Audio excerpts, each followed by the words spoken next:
తెలంగాణలో గొర్రెల స్కామ్ విచారణలో ఏసీబీ దూకుడు. గొర్రెల స్కామ్ దర్యాప్తులో ఏసీబీ దూకుడు పెంచింది. గొర్రెల పంపిణీపై వివరాలు కావాలని తెలంగాణ గొర్రెలు మేకల అభివృద్ధి సహకార సమాఖ్యకు లేఖ రాసింది.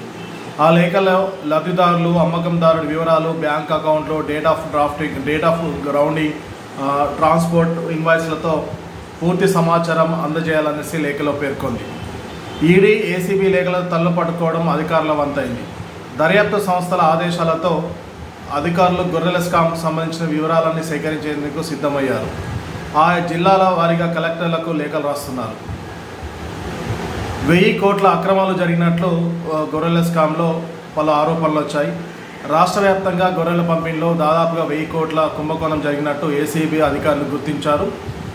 గొర్రెల పంపిణీలో భాగంగా మనీ లాండరింగ్ కోణంపై ఈడీ దర్యాప్తు చేపట్టింది. జిల్లాల వారీగా లబ్ధిదారుల పేర్లు, వారి చిరునామా, ఫోన్ నెంబర్లు, bank, Aadhaar card, date of purchasing, transport invoices తదితరుల సమాచారం ఇవ్వాలనేసి ఆయా అధికారులను ఈడీ ఆదేశించినట్టు తెలుస్తుంది. దీనిపైన విచారణ కూడా వేగవంతం చేస్తున్నట్టు ఈడీ అండ్ ఏసీబీ కూడా